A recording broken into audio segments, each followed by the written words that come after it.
estudio financiero, un estudio de las finanzas. Finanzas. Listo, ¿qué sigue? ¿Quién más? ¿Quién más se le ocurre algo por ahí?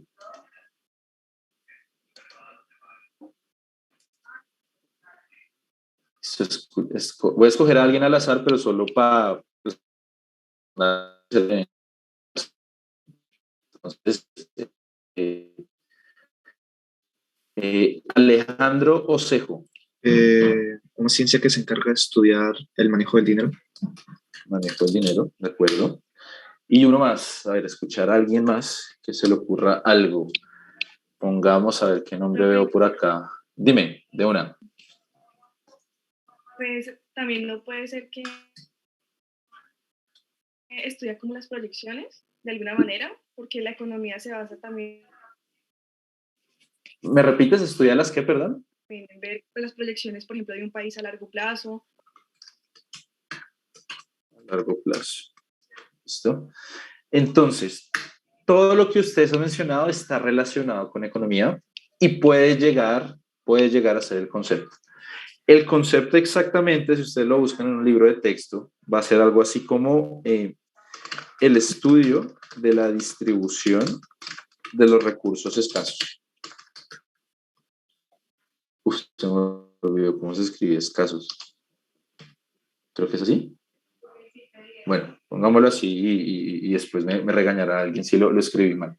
Pero entonces la economía, eso está mal escrito, pero bueno, no recuerdo Y cómo profe, la Z lo cambias por la S. Escasos, así, ¿sí? Ajá. Ah, listo, gracias. Perdón. Entonces, la economía es el estudio de la distribución de los recursos escasos. ¿Por qué escasos? Piensen que si el dinero no fuera escaso, pues todos seríamos millonarios, básicamente, ¿no? Eso tiene muchos problemas y es que piensen que el incentivo a generar dinero, ¿sí? A generar riqueza, es precisamente que no todos pueden ser millonarios, ¿sí? Si todos pudieran ser millonarios, pues yo no tengo ningún incentivo a esforzarme. Sin embargo, en el mundo en el que vivimos, en teoría, pues, si uno se esfuerza, estudia más, tiene más experiencia, pues va a ganar más. Y eso va a hacer que uno tenga más plata. El tema es que si yo gano esa plata, otro la está dejando de ganar. Es decir, en el puesto en el que yo estoy, yo evité que otras personas entraran al puesto, ¿sí?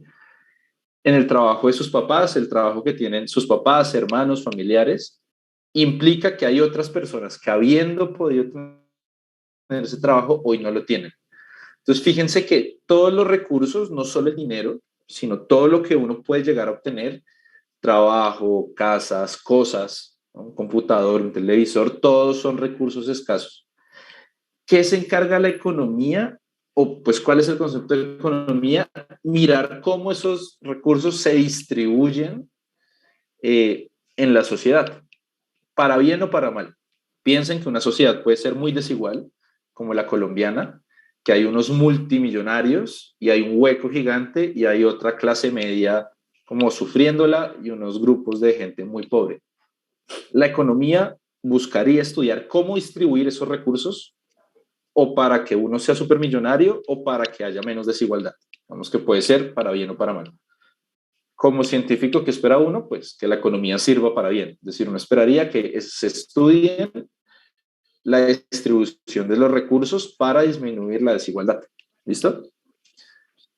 Eso implica todo esto que ustedes dijeron. Fíjense que el concepto inherentemente implica administrar recursos que son necesarios para satisfacer las necesidades.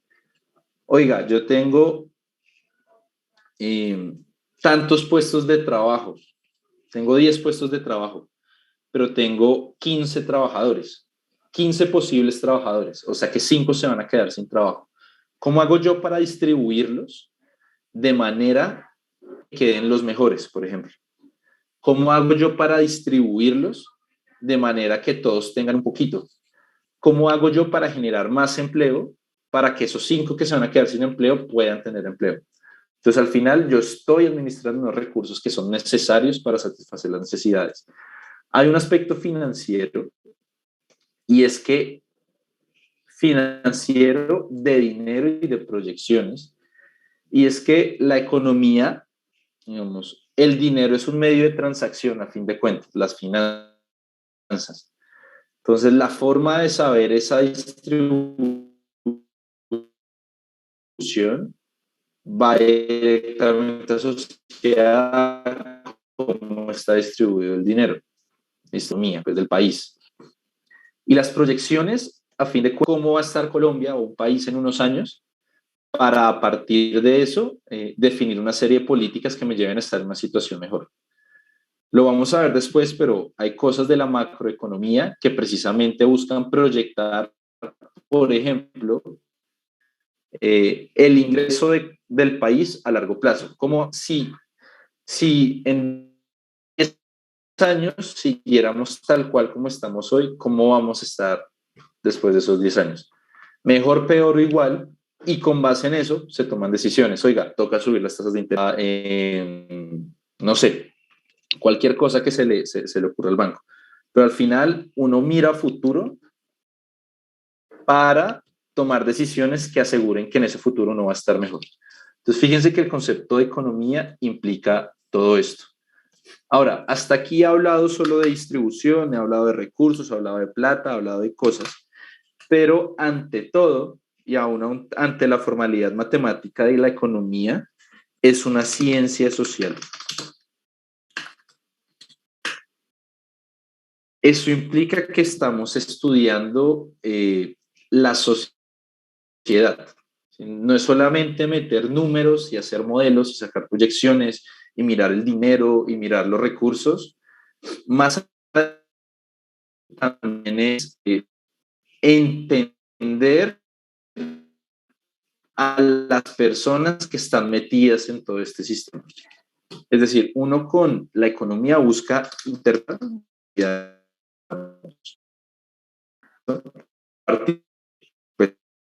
modelos, cosas deben ser probadas y para eso es para esa que sirven modelos matemáticos que se inventan los economistas, pero en principio lo que uno busca es interpretar la realidad. ¿Listo? Más allá de los números, más allá de la plata, es que, ¿listo?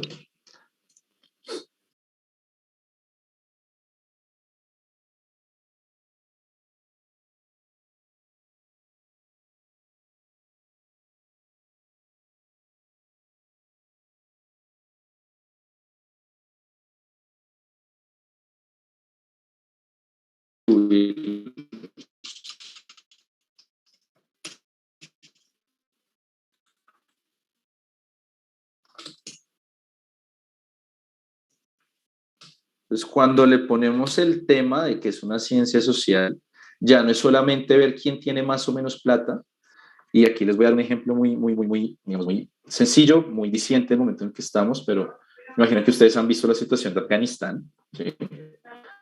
Es que ahorita los talibanes tomaron el poder y que hay un conflicto de poderes allá. Y hay un tema particular y es que por la religión que profesan, las mujeres en Afganistán no deberían tener pues ningún derecho, no deberían tener ningún poder, deberían sujetarse únicamente a lo que manda el hombre y demás, ¿no? Pues eso es lo que ellos piensan. Eso implica que una mujer en este momento, digamos, asumamos que hay, o pues sabemos que hay desigualdad de género, piensen en una mujer en Colombia y piensen en una mujer en Afganistán. ¿Sí? La mujer en Afganistán va a ser una mujer que no va a tener ningún tipo de derecho. Y piensen que la mujer en Colombia por lo menos va a tener más derechos que la de Afganistán. Entonces tenemos estas dos mujeres, las dibujamos. Como por acá. Tenemos aquí, perdón, entonces aquí Afganistán, aquí Colombia. Entonces aquí ponemos Colombia. Y aquí en el otro lado pongamos Afganistán. Perdón la letra. Pero fíjense que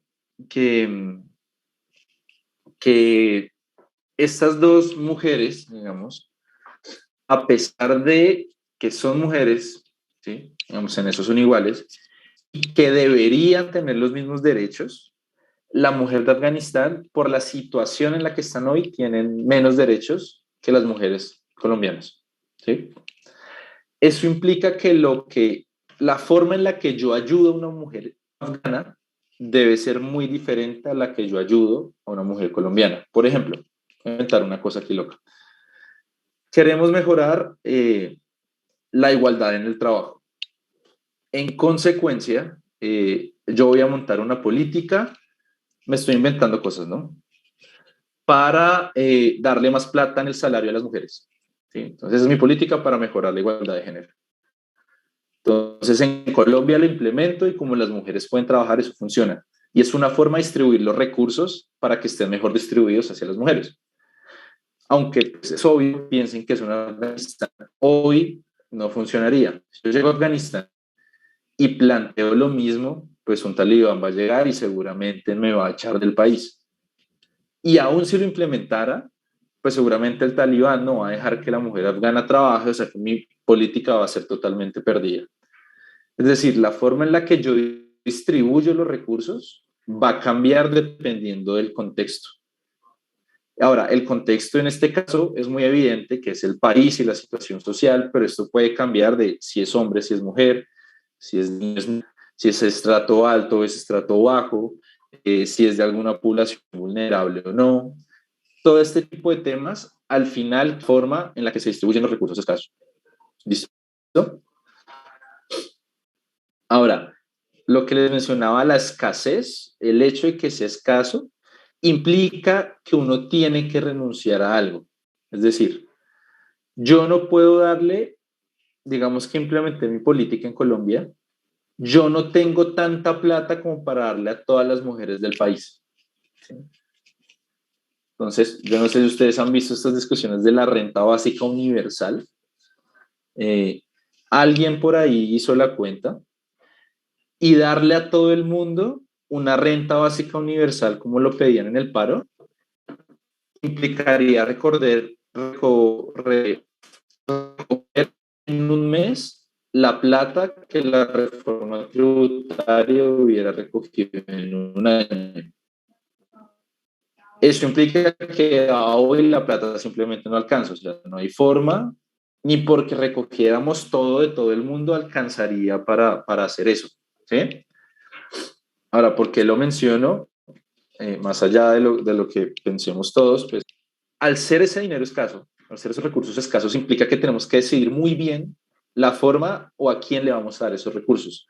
Es diferente darle estos recursos a una mujer estrato 5 con estudios de la Universidad de ICESI, a una mujer estudiar y que pues está rebuscando en la calle, ¿sí? Más allá pues de lo crudo del ejemplo, pues para que tengamos claro que esas diferencias implican que uno tiene que escoger muy bien cómo distribuir esos recursos. Y esto lleva a un concepto que es el costo de oportunidad. Alguien que me diga qué les suena costo de oportunidad. ¿Alguna idea? ¿Qué es lo primero que se les viene a la cabeza?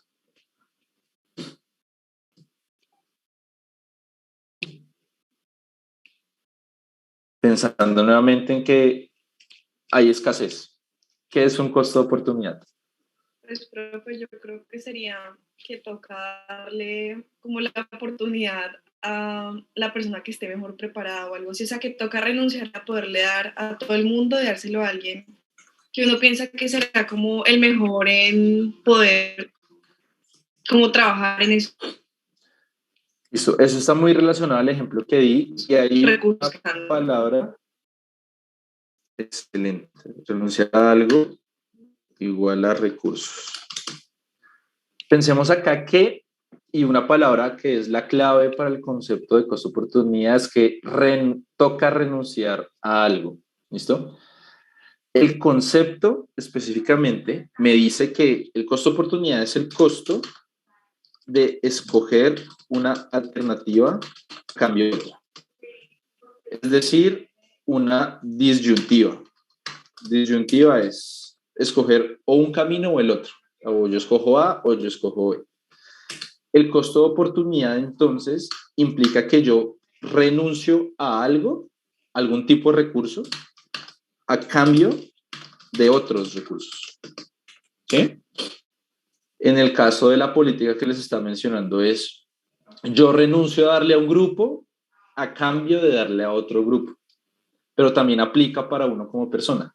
Yo renuncio a seguir durmiendo a cambio de dictar esta clase, por ejemplo. Ustedes renuncian a seguir durmiendo a cambio de asistir a esta clase. Ustedes renuncian a estar haciendo trabajos de otras materias por estar estudiando esta materia, ¿sí? Fíjense que siempre hay un intercambio, o yo escojo una cosa o la otra. El concepto de escasez me lleva, por definición, a tener que renunciar a algo para obtener otra cosa. El tiempo es el caso exacto. O sea, yo no puedo hacer, digamos, comillas, dos cosas a la vez. O sea, yo estoy dictándoles clases o yo estoy afuera trotando. No puedo hacer las dos cosas al tiempo. Entonces, el concepto de costo de oportunidad implica que yo tengo que renunciar a algo para obtener otra cosa. Si cada vez que usted está haciendo algo, lo que sea, están renunciando a hacer otra cosa. Y eso tiene un costo asociado. Entonces, ¿qué es mejor, estar estudiando o estar haciendo pereza? Pues cada quien tendrá ese costo interno, pero uno en teoría podría costear eso. Entonces, ¿cuál es la forma de el menor costo? ¿Sí? Pero entonces aquí el concepto importante es que yo tengo que renunciar a algo. La economía implica que vamos a distribuir unos recursos que por ser escasos me obligan a escoger o uno o el otro, no a todo el mundo. ¿Listo? Es un difuso sentido de que pues yo puedo darle más o menos plata, un poquito o darle mucho, pero al final el solo hecho de darle poquito a uno y mucho a otro implica que yo estoy teniendo un costo. Estoy renunciando a darle mucho a la otra persona. ¿Sí? Entonces, por ejemplo, digamos que las cosas no son escasas. Y aquí es un tema más filosófico nuestro. ¿Cuáles serían las consecuencias de poder satisfacer todos los deseos que tengamos? Es decir, que no haya ningún costo como de oportunidad, sino más bien que podamos satisfacer todo lo que queremos en cualquier momento. ¿Cuál creen que sería la consecuencia de eso? Pues, profe, yo diría que separaría como la producción de las personas en cuanto a la manera en la que trabajan y se proyectan en el futuro. Y eso a la larga puede afectar a un país. Como por ejemplo pasa en Colombia, pues que hay personas que no es que no quieran, sino que no pueden. Y digamos que hace falta como ese trabajo humano que si todas las personas tienen la necesidad, perdón, pues si tienen la necesidad ya, pues que ya está satisfecha, no tienen la necesidad de trabajar y de producir para el país. ¿De acuerdo? Entonces fíjense que ahí el ejemplo está clarísimo. ¿Qué pasa? Pues hay unos que no van a tener necesidad y no van a producir y eso va a tener efectos sobre la economía. Entonces fíjense que a pesar de que hoy hay gente que lo necesita, si todos tuvieran, pues no habría incentivos para producir. Ahora, con lo crudo que suena, con lo horrible que suena, pues es algo que aún se está estudiando en economía. Solo para contarles la anécdota, hay estudios que demuestran que se necesita un nivel de desigualdad, porque eso lleva a que uno quiera salir como de ese nivel de desigualdad y eso incentiva pues a producir, ¿no? Para darles la anécdota. Entonces, fíjense que esa escasez, si bien no parece tan buena en principio, porque hay alguien que se va a quedar sin nada, inherentemente es lo que genera que haya producción a fin de cuentas. Es el incentivo a que la gente produzca. En ese sentido, ¿cuál debería ser el papel de la economía?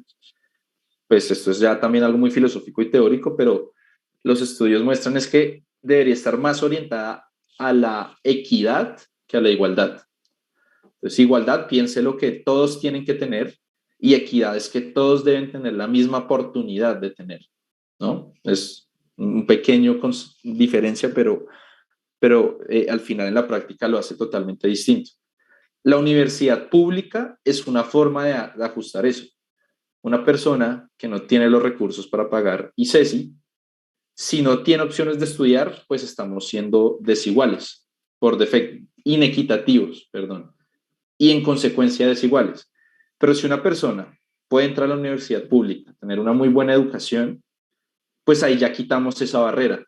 Y ya la desigualdad va a ser porque pues entre dos personas escogieron a uno, no porque el otro no tuvo la oportunidad de estudiar, ¿sí? Pero fíjense que todo esto surge porque todo es escaso. Si no hubiera escasez, pues no habría incentivos a trabajar, no habría incentivos a producir, y pues eso al final tumbaría a un país. Yo no me voy a meter de fondo en esto, pero pues muchas de las discusiones, y por favor no lo tomen, si hay alguno que esté en contra de lo que voy a mencionar, no lo tomen como ideología mías, digamos, lo que se menciona y lo que se dice a la luz de la teoría, ¿vale? Cualquier posición política que yo mencione no es posición mía, sino como para ejemplificarles el tema. Muchas de las críticas de la forma en la que está hoy Venezuela es porque, pues dicen, yo no he estudiado el tema, pero es parte de lo que se menciona en las discusiones, es que se quitaron los incentivos a trabajar porque el gobierno estaba dando ya demasiado, ¿no? O sea, ya estaba dando subsidios por todo y porque sí. Entonces, claro, la persona que trabajaba duro, que ganaba poquito, dice, no, pues el gobierno ya me va a subsidiar, ¿yo para qué sigo trabajando? Y esa fue una de las muchas cosas que llevaron a Venezuela a estar como está. ¿Cómo se hace en Colombia? Eso se llaman subsidios condicionados. Oiga, yo le doy esta plata a cambio de que usted estudie, de que usted mande a su hijo a estudiar, de que usted trabaje, ¿sí? Entonces, fíjense que mientras que en un lado lo condicionan al esfuerzo, en el otro lado simplemente lo empezaron a regalar. Y eso directamente afecta a los incentivos. Entonces, claro, como la plata ya no es escasa, pues ya no tengo que trabajar porque el gobierno me va a dar plata. Y pues eso acarrea todos los problemas que ya conocemos. ¿Listo? Pero bueno, volviendo a la clase, digamos, la economía tiene una serie de preguntas fundamentales de cara a la sociedad. La primera es, ¿qué producir? Hay bienes muy distintos, hay muchas formas de producirlos. Y piensen que un empresario debe decidir qué voy a producir. Oiga, ¿qué me van a comprar? ¿Qué me va a volver? ¿Qué me va a dar plata a mí? Hay el libro, digamos, básico que uno empieza a estudiar en economía, es de Adam Smith, que es el que dicen que fundó la economía como ciencia, digamos. Él tenía un concepto que es la mano invisible, que lo vamos a ver más adelante. Pero la mano invisible básicamente dice que hay una mano en el mercado invisible, pues hay algo que controla en el mercado y hace que se produzca exactamente lo que se necesita. Entonces, piensen que el panadero no produce, pues ese ejemplo que dan, el panadero no produce pan porque quiera que yo tenga mi pan. El panadero produce pan porque se dio cuenta que la gente le compra el pan. Y por esa decisión, ese deseo de ganar plata por el pan, es que yo puedo obtener comida. ¿Eh? Entonces, esa decisión de qué producir está mediada por el deseo de ganarse esa parte de los recursos escasos a cambio de otra cosa. Fíjense que el costo de oportunidad está ahí mismo. Yo renuncio a una plata por comerme un pan. O renuncio a usar esa plata en otra cosa por comerme un pan. Entonces, una de las preguntas fundamentales de economía es ¿qué producir? La segunda es ¿cómo producirlo? ¿Listo? ¿Cuál es la mejor forma de producir el pan? Ahí ya hay un montón de temas que pueden estar metidos. Entonces, tengo que producir pan para 1000 personas, tengo que hacerlo a nivel industrial. Tengo una serie de clientes súper fieles que les gusta el pan puro, entonces lo hago a mano, a la antigua, lo hago integral, lo hago rollito, lo hago jaldrado, no sé. ¿Sí? Pero el cómo producirlo, una vez se define qué producir, la segunda pregunta fundamental es cómo producirlo. La tercera es para quién, ¿no? Ese bien a quién le va a llegar, cómo lo voy a repartir. Y lo último es estas tres decisiones que les dije anteriormente, cómo se toman, ¿no? Claro, yo les digo la pregunta para quién producirlo, pues que uno dice, no, pues para la gente del barrio, pues hasta ahí es obvio, pero pues la decisión de para quién es mucho más de fondo, el cómo es mucho más de fondo, el qué es mucho más de fondo. ¿En qué situaciones prefiero uno u otro método? ¿En qué situaciones prefiero la gente del barrio o los supermercados? ¿En qué condiciones prefiero producir pan a producir arroz? No sé. Pero ese es el tipo de decisiones que intenta, entre las muchas cosas, el tipo de preguntas fundamentales que intenta responderse la economía para dar solución a la forma en la que se distribuyen los recursos. ¿Listo? ¿Cuál es la intuición de la economía? Entonces, lo primero, y voy a ponerles acá, escribirles acá, vamos a escribir.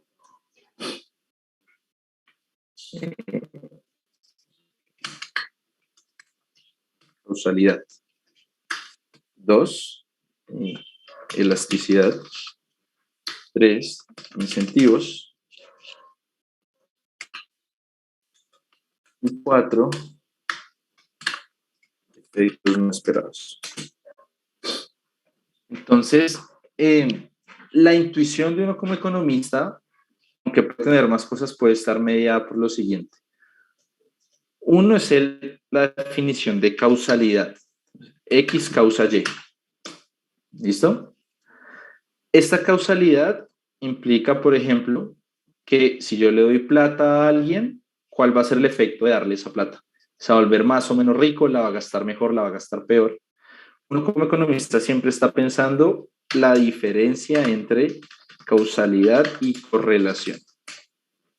¿Alguien sabe esta diferencia?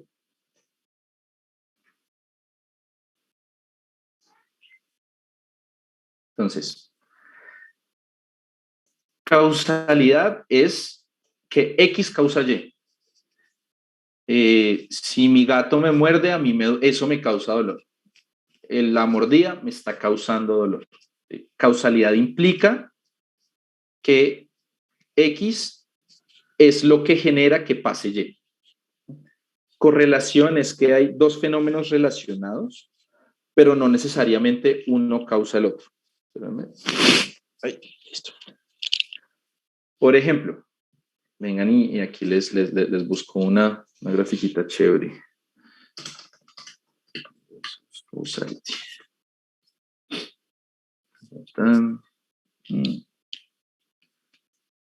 No la encuentro. Pero entonces, esta es, perfecto. Me avisan cuando estén viendo mi pantalla.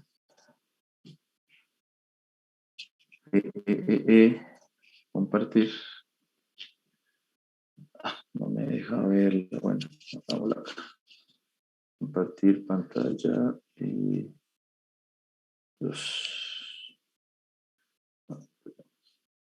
Ahí están viendo Google, ¿cierto? Están viendo como una gráfica. Sí, profe. Listo. Sí, profe. La línea roja son, el X es meses, enero, marzo, mayo, julio, septiembre, noviembre. El eje Y es el número de ataques de tiburones y el número de ventas de helados. Entonces, fíjense que aumenta el ataque de tiburones y aumenta la venta de helados. Disminuye el ataque de tiburones, disminuye la venta de helados. Fíjense que ambas se mueven en la misma dirección. Entonces, ambas están correlacionadas. Pero, digamos, aquí ya lo dedujeron, no tiene sentido decir, o pues todavía nada, porque pero en principio no tiene ningún sentido decir que cada vez que aumentan los ataques de tiburones aumenta el consumo de helado, ¿no? Eso no tiene ninguna relación, pues hasta ahora lógica. Entonces, no es que los tiburones generen más ventas de helado, sino que simplemente están correlacionadas. Por cosas de la vida se mueven igual, pero no están generándose entre sí, ¿vale? Ay, ¿será que perdí el tablero? Uf, no, aquí está. Entonces, nosotros estamos, o el economista, o cuando se piensa en economía, uno siempre está tratando de separar si X causa Y o si solamente está relacionado con Y. Entonces, eso es un punto. El segundo es elasticidad y es qué tan sensibles somos a cambios.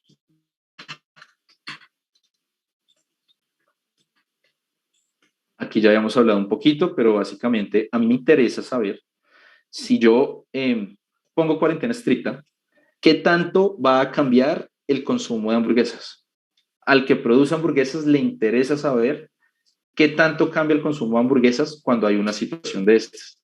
Si cambia mucho, somos muy sensibles. Si cambia poco, somos poco sensibles. Pero entenderlo es lo que define cómo las empresas reaccionan a situaciones como el COVID. Entonces, por ejemplo, la industria de cerveza o de cigarrillos de pronto por el COVID. Porque a fin de cuentas la gente compraba por domicilio y les llegaban a la casa y fumaba y tomaba en la casa. ¿Qué se vio afectado por el COVID? Las ventas callejeras o la venta de ropa. La gente, ¿para qué va a comprar ropa si se va a quedar todo el día en la casa? Por darles un ejemplo.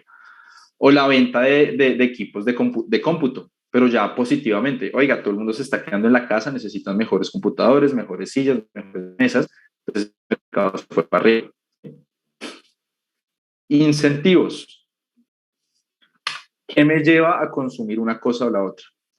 Entonces, el COVID fue un incentivo para que la gente comprara más computadores o para que la gente dejara de consumir comida chatarra, por darles un ejemplo. Pero los incentivos definen estoy consumiendo, básicamente. Yo creo que esta no necesita definición. Y efectos no esperados porque a pesar de la teoría, y eso lo vamos a ver más adelante, a pesar de que la teoría dice una cosa, en la práctica, la teoría por lo general no se cumple. ¿Por qué no se cumple? Porque la teoría es simplemente una forma de resumen, ¿no? Una forma de resumir, una forma de abstraer la realidad. Sin embargo, la teoría no puede tener todos los componentes. Por ejemplo, un efecto no esperado. Les cuento, y esto es una investigación del Rosario. Se firmó el acuerdo de paz. Uno espera que con el acuerdo de paz mejore toda la situación de violencia. Si ustedes ven las estadísticas, la violencia en el sector rural en general disminuyó. O sea, eso se ve en los datos, eso pasó. Apenas hubo el cese al fuego entre el gobierno y las FARC, uno ve los datos y disminuyeron las muertes violentas en el campo. ¿Sí? Eso, entonces hasta ahí hay causalidad. Pero ¿qué pasó? Un grupo pequeño, pero importante de esas personas rurales son los líderes sociales. Si bien todo disminuyó, en general, el asesinato de líderes sociales aumentó. Entonces, fíjense que si uno esperaba que todo disminuyera, sin quererlo, una política generó un efecto contrario al deseado. Y es que el cese al fuego generó mayor muerte de líderes sociales. Las razones, pues después, si al que le interese el tema de conflicto, le mando el paper y lo revisa, pero pues para que sepan que eso pasó. ¿Qué pasó también? Pues también hay otros efectos inesperados, como por ejemplo que hay un programa en el marco del Acuerdo de Paz que es el programa de sustitución de cultivos ilícitos, el PENIS. Ese programa buscaba darle plata a los cultivadores de coca para que eliminaran la coca. ¿Sí? ¿Qué fue lo que pasó? Y eso es un efecto inesperado, para que la gente empezó a cultivar mucha coca para ser parte del programa. Y uno no esperaba esto, no esperaba, oiga, yo le doy plata al que tiene hoy coca y disminuye su coca. ¿Qué fue lo que pasó? La gente cultivó mucha coca y cuando les fui a dar plata, pues ya había un montón de coca en el país. Entonces, si bien la intención era disminuir los cultivos, puede haber efectos inesperados que en este caso hizo que aumentaran, ¿vale? Entonces, estos 4 conceptos, como que mantienen un poquito la matriz mental de cómo el economista resuelve o piensa una situación. Entonces piensen que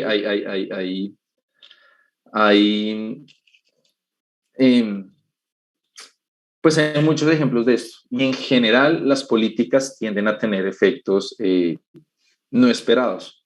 ¿Qué es lo que debería hacer uno como policy maker?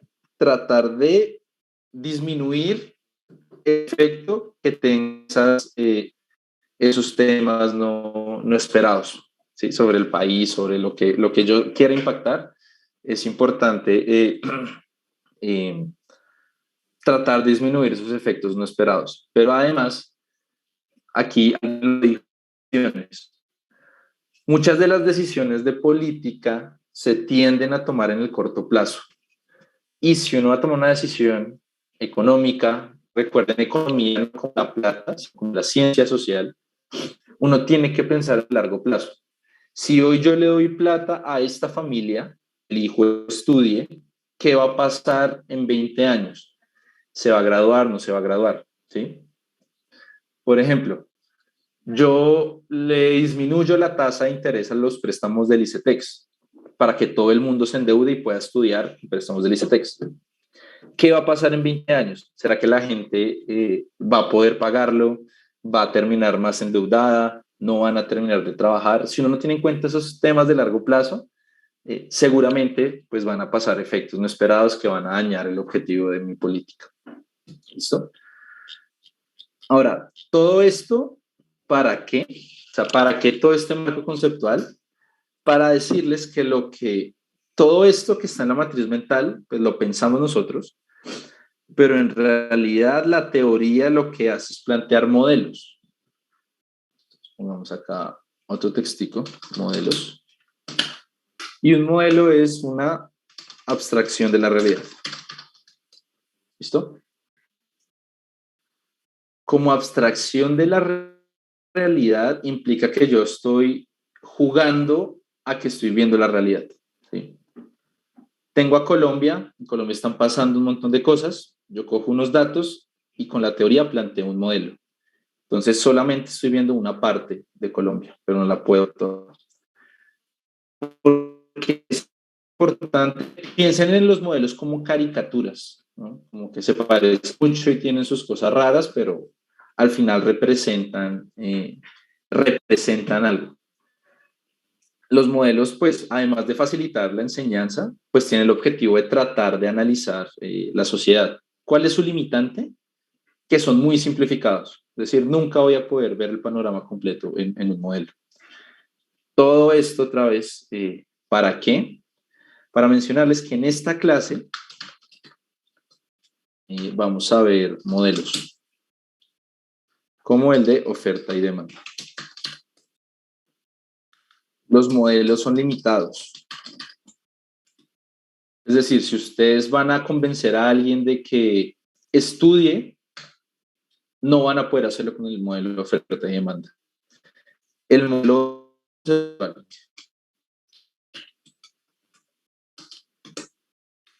pero para aplicarlo, para implementarlo, requiere conocimiento del tema.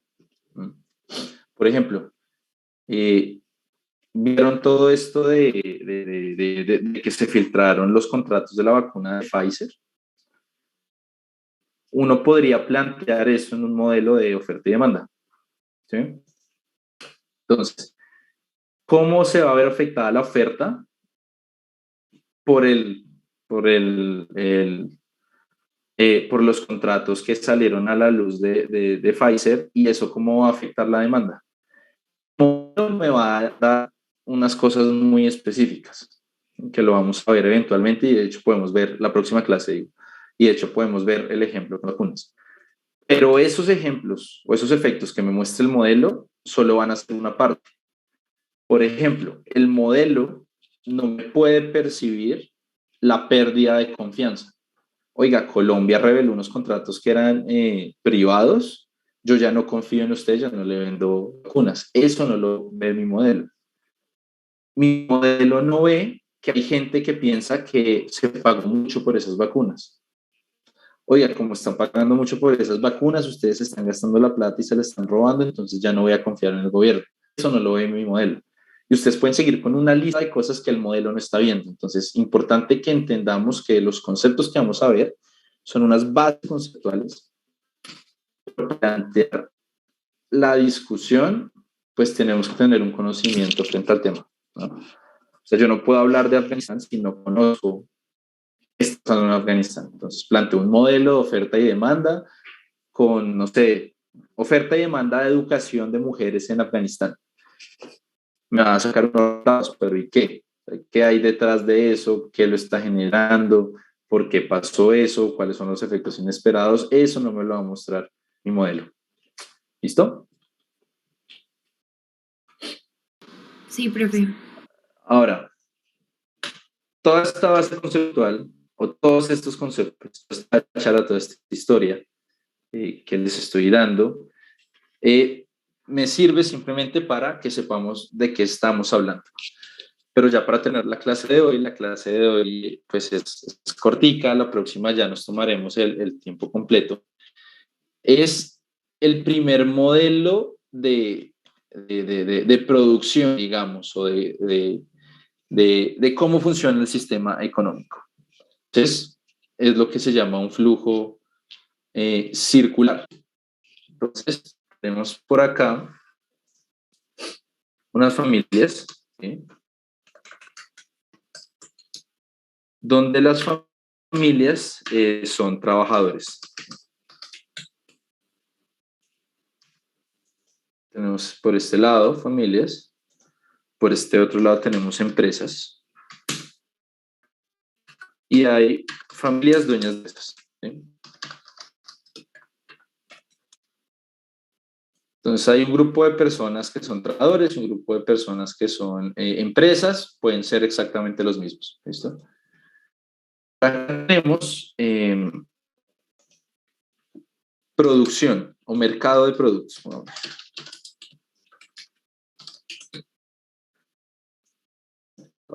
productos. Y por este otro lado, parece no fue todo esto. A ver, vamos a ponerlo acá, empresas, aquí productos, y por acá factores, producción. De hecho voy a ponerle aquí encima familias. Sale lo de trabajadores también. Bueno, dejémoslo así. ¿Qué son estos factores de producción? Lo que llaman trabajo y capital. Entonces piensen que si ustedes tienen una empresa necesitan dos cosas, trabajadores y maquinaria, digamos, o equipos, sea computadores, sea un lugar, unas oficinas, todo eso es capital. Pero entonces, ¿cuáles son las relaciones acá? Hay unas familias que ofrecen su trabajo a las empresas, ¿sí? Las empresas crean productos que las familias consumen, ¿sí? Hasta ahí bien. Ahora, al revés, ¿cómo pasa? O no al revés. Esto es, digamos, el ciclo de consumo. Las empresas consumen trabajadores, crean productos y las familias consumen esos productos.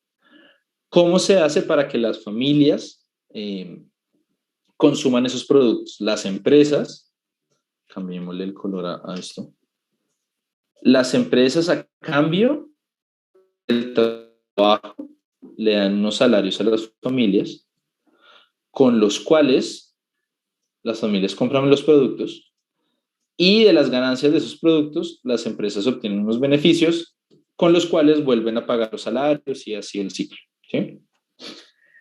Esta es la versión más simplificada del sistema económico. O sea, si ustedes piensan en una economía, la economía funciona así, en su esencia, en su versión más básica.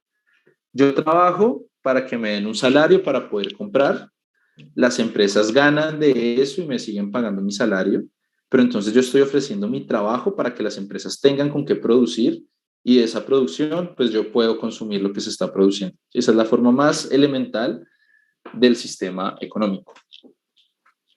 Por aquí en la mitad, pues puede quedar el Estado, pongámosle. Entonces, el Estado, pongámosle otro color, le cobras impuestos a las familias, con los cuales subsidia a las empresas para que puedan producir más.